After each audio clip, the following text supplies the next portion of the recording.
Bom dia. Olá pessoal, tudo bem? Espero que tenham gostado da avaliação. Espero que tenha prosseguido tudo normal. Espero que todos tenham se dado bem, né? É claro que eu já sei as notas. No dia dessa aula também todos vocês já terão as notas. Mas é aquela coisa. Estamos iniciando um tipo de estudo diferente e temos que nos adaptar, né? Acho que já foi um tempo até suficiente e a gente sempre quer que a gente consiga melhorar, sempre melhorar e estamos para ajudar. Como eu disse a vocês, muitas pessoas não estão tirando dúvida, muitas pessoas não estão utilizando as ferramentas que a gente pode ter. Então vocês têm toda obrigação, eu vou falar até assim agora, de querer mais, de participar mais, de cobrar mais a gente. Não tem porquê a gente ter todo esse tempo disponível e vocês não utilizarem para as dúvidas. Mas vamos lá. A maioria das notas foram boas mesmo. Algumas pessoas, alguns detalhes não foram tão bons, mas dá para melhorar e vamos em frente. Como vocês estão vendo, a gente vai continuar com geometria analítica, certo? E nós vamos agora para os estudos das cônicas. Esse assunto, particularmente, ele é dividido em três partes. O que nós vamos estudar hoje, elipse. Elipse também é o que é mais cobrado nas avaliações Enem, SPAES. Já a hipérbole e a parábola, essas duas aí, a gente vai ver em apenas uma aula, elas são importantes, claro, só que elas não são tão cobradas. Elipse é bem mais, por isso que a gente vai gastar um tempo maior, uma aula toda para ela, certo? Então, o que são essas cônicas?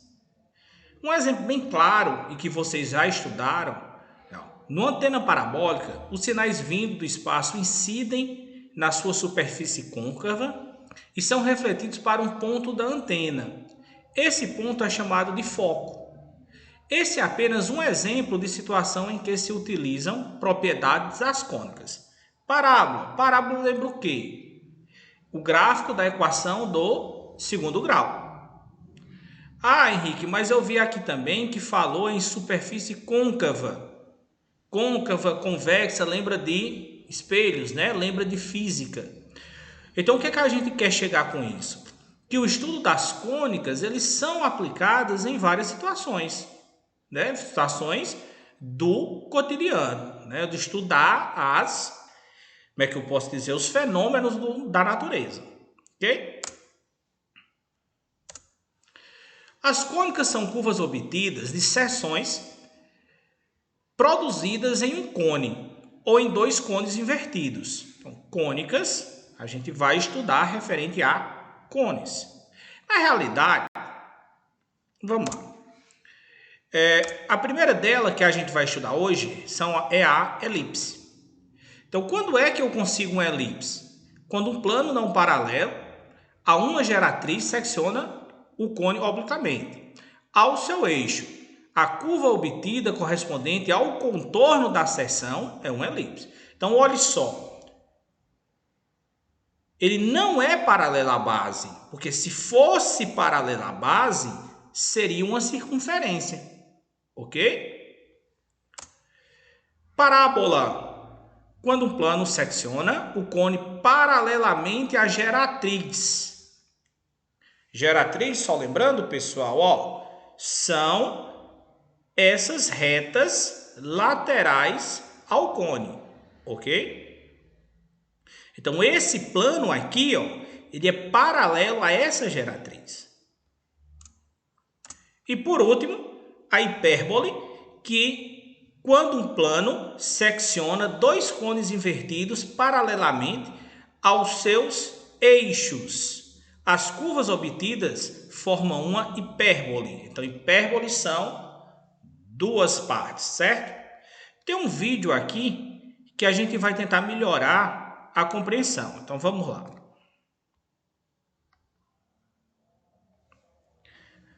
ele mostra esse vídeo como ele obtém as curvas.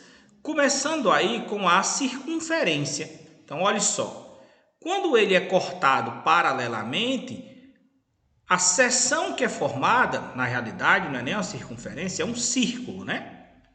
Então, se o plano corta em um outro ângulo obliquamente, a região é uma elipse. A seção forma uma elipse. Pode olhar que ela não é redonda. Quando corta paralelamente a uma das geratrizes, nós temos a seção é uma parábola.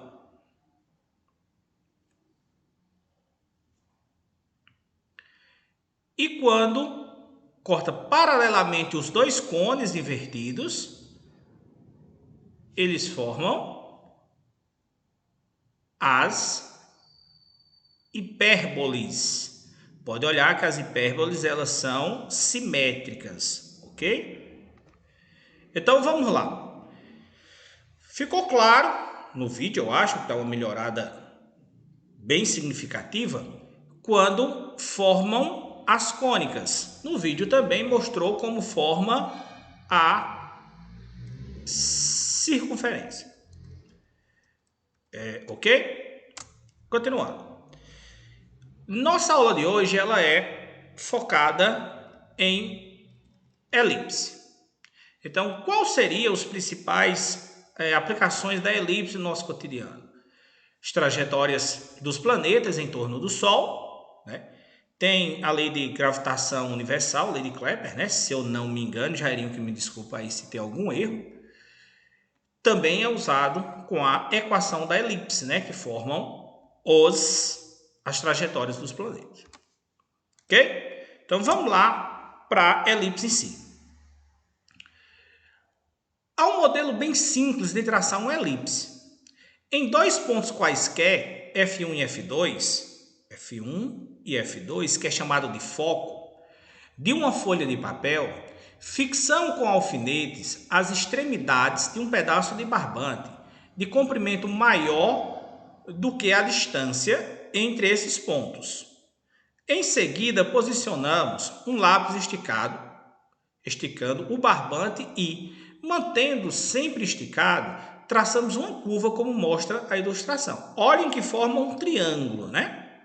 Então, novamente, eu vou mostrar aqui a vocês como a gente pode mostrar esse método de construção, certo? Então, vamos lá. É chamado de método do jardineiro, nesse caso aqui, porque ele usa realmente um exemplo bem claro, né? Então, nós temos os dois focos, né, que estão fixados, temos o barbante e ele está fazendo aí a marcação no jardim, como ele quis usar, esticando esse barbante e marcando a elipse. Então, ele fez dos dois lados. Ó. Você pode olhar que o barbante ele não muda, os focos eles continuam sendo fixos, não vai ter nenhuma alteração também. Ok? E ele mostra aí a construção de uma elipse com os seus respectivos focos. Ok? Continuando. Essa é a parte, como é que eu posso dizer, teórica, mostrando de onde ela veio, mostrando como a gente consegue fazer as representações, ok? E agora a gente vai estudar o assunto propriamente dito, que é a elipse no plano cartesiano. A gente vai agora para a parte de geometria analítica mesmo. Primeira coisa que a gente vai ver em elipse é ver o que são os seus elementos. Começando. Diferentemente da circunferência, que a gente tem um diâmetro comum para qualquer ponto, nós temos os eixos com tamanhos diferentes. É claro, né? Então, se os eixos têm tamanhos diferentes, nós vamos ter um eixo maior e vamos ter um eixo menor. Então, Os pontos F1 e F2 que foram citados anteriormente, eles são os focos.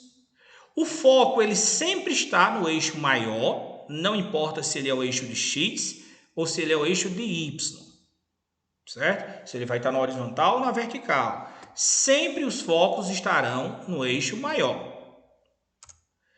Temos o centro da elipse. Esse centro ele pode estar na origem do sistema ou ele também pode não estar. Isso aí não vai, como é que eu posso dizer, levar... A gente vai ver exemplos dessa forma. Como eu tinha dito, a distância entre os dois pontos, né, que formam o eixo maior, já vou colocar logo aqui embaixo, ó, eles têm uma distância 2A, certo? E a distância entre os dois focos, eles têm o tamanho de 2C. Isso aqui é chamado de distância focal. Da mesma forma que eu tenho um eixo maior, eu também tenho o eixo menor. Esse eixo menor, ele tem o tamanho de 2B. Então, vamos lá. Distância entre os focos, 2C. Distância do eixo maior, 2A. Distância do eixo menor, 2B. Como eu tinha dito, o eixo maior mede 2A e o eixo menor mede 2B. A distância entre F1 e F2 é chamada de distância focal e é igual a 2C. Preste atenção nessa parte de distância focal, porque ele pode, em questões, dar essa informação e pedir que vocês tenham e pedir um outro dado, correto? Então, sempre que ele disser eixo maior, eixo menor, distância focal, você tem que lembrar que você tem o dobro do valor relacionado. Então, se ele deu o eixo maior, ele está dando o valor de 2A. Então, o valor de A é metade. Se ele está dando o valor do eixo menor, o tamanho do eixo menor, ele está dando o valor de 2B. Se você quer saber o valor de B, eu tenho metade. Por que isso? Só a definição, né, que está no livro de vocês. A elipse é uma curva plana formada por todos os pontos do plano, tais que a soma de suas distâncias a dois pontos fixos dados focos é constante igual a 2A. Por que essa definição ela é importante? Porque se tem uma relação fixa, essa relação métrica ela pode ser representada com algumas relações métricas entre os coeficientes de A, B e C. Então, chega à conclusão que A ao quadrado é igual a B ao quadrado mais C ao quadrado. Isso é o que, pessoal? Triângulo retângulo. Isso aqui nada mais é do que o teorema de Pitágoras. Então, se a gente tem o teorema de Pitágoras, a gente pode, a partir do momento que eu tenho dois valores, é só substituir e eu encontro o terceiro consequentemente. Examinando o traçado de várias elipses, constatamos que algumas delas têm o formato mais parecido com uma circunferência, enquanto outras são mais achatadas.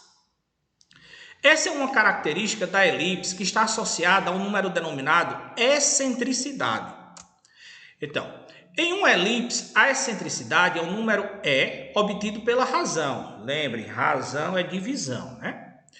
Entre o coeficiente de C, que corresponde à metade da distância focal, e o valor de A, que corresponde à metade do eixo maior. Então, essa excentricidade, ela tem essa relação. Ela vai ser um número entre 0 e 1, e ela pode estar mais achatada, ou ela pode estar mais próximo de uma circunferência. Vamos novamente ver uma pequena animação. Olha só, começamos com a circunferência e ela começa a achatar. Então, vocês podem olhar que quando essa circunferência começa a achatar, o valor de E, da excentricidade, vai crescendo. Então, quando começava com a circunferência, eu vou colocar novamente, o valor era 0. Quando ela começa a achatar, vocês podem olhar que o valor de E no canto esquerdo, em cima, está vermelho, vai aumentando e chegando mais próximo de 1. Se esse valor chegasse a 1, não existiria mais a elipse e ela passaria a ser uma reta. Então, mais próximo de 0, ela é uma circunferência, mais próxima de 1, ela vai achatando até chegar numa reta, ok? Novamente, mais próximo de 0, igual a 0, ela seria uma circunferência, e quando ela vai ficando mais achatada, ela chega mais próxima de 1, ok? Vamos começar a parte de equações. Estudamos equações da reta, estudamos equações da circunferência. Agora nós vamos ver a equação da elipse. Então, novamente, todo que é representado são representados por pontos. Então, nós temos dois focos, certo? Um negativo, outro positivo. Por quê? Um negativo e outro positivo. Porque essa elipse está no centro do sistema. Então, se eu tenho um ponto à esquerda e outro ponto à direita, um valor é negativo e o outro valor é positivo. O eixo maior, se eu tenho um ponto à esquerda e um ponto à direita, negativo, positivo. Eixo menor em Y, você pode olhar que aqui era em X, aqui passa a ser em Y. Positivo, o valor de B, negativo, o valor de B. E esse ponto genérico, ele é um ponto que ele pode estar em qualquer lugar da curva, ok? Então, vamos para a equação propriamente dita. Essa equação, ela tem a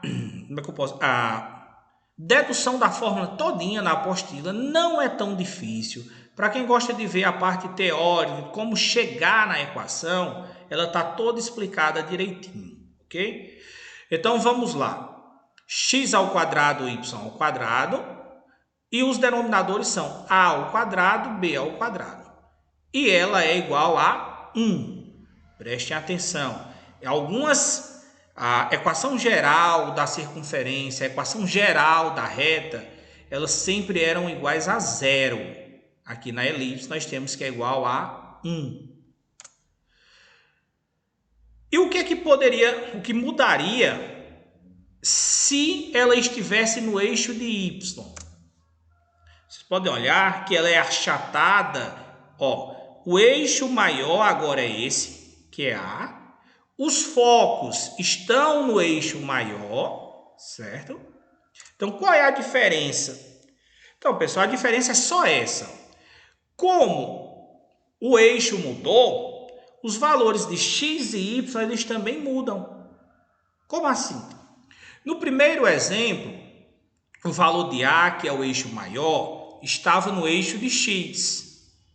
Agora eu sei que o eixo maior, que é o eixo de A, está no eixo de y, ok? Então, a única coisa que muda é que aqui o eixo maior estaria em x e aqui o eixo maior estaria em y, ok? Agora vamos para alguns exemplos. Determine a equação reduzida de cada uma das elipses. Cada uma que tem letra A e B, né? Então, vamos lá. Primeira coisa que eu tenho que observar. O eixo maior está no eixo de quê? De Y, certo? Vocês podem olhar que ele já deu aqui, mostrando que o eixo maior A está em Y. O centro da elipse é a origem. A metade da distância focal mede 8, ou seja, C é 8. O semi-eixo maior mede 10, então A é 10, e ele pede para encontrar a medida de B. Se eu tenho dois valores, quero o terceiro, teorema de Pitágoras. Quem é A, quem é C? Resolvo. Vocês podem olhar que aquele triângulo aqui dá 100, aqui dá 64... 100 menos 64 é 36, raiz de 36, 6. Então, a partir do momento que eu encontro o valor de B, para saber qual é a equação reduzida, eu só preciso substituir A, que é 10, e substituir B, que é 6. Temos a equação reduzida. Vocês podem olhar que eu comecei pelos exemplos, são exemplos da apostila, de um nível de dificuldade bem menor, ok? Segundo exemplo, o centro da elipse é a origem, a metade da distância focal mede 3, metade da distância focal, ou seja, o C é 3, dá para perceber aqui também, ó, que são 3 unidades, e o semi-eixo menor mede 2, menor, então, portanto, aqui nós temos 2 unidades. E ele pede que a gente calcule o valor de A. Da mesma forma da equação anterior, substituo B, substituo C, 4 mais 9, 13. Contrário da potência, raiz.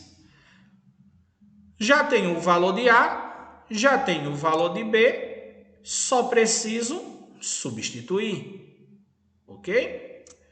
O A é 13, o B é 2. Raiz de 13 ao quadrado é 13, 2 ao quadrado é 4. Encontrei a equação reduzida. Como eu tinha dito a vocês, os exemplos anteriores, o centro das elipses coincidem com a origem do sistema cartesiano. Caso o centro esteja em um outro ponto, temos duas situações a considerar. Então, você pode olhar, o que vai mudar aqui é que o centro passa a ser um ponto diferente. Um ponto que tem coordenadas x0 e y0. Então, a única coisa que vai alterar é que eu vou atribuir esse valor a x e a y. Desculpa, a x0 e a y0. Então, a única coisa que acontece quando a elipse sai do foco. Essa outra aí, a única diferença, né? É porque o eixo maior agora está em y. Então, eu troco a ordem, ó, era x e y. Agora eu tenho y e x.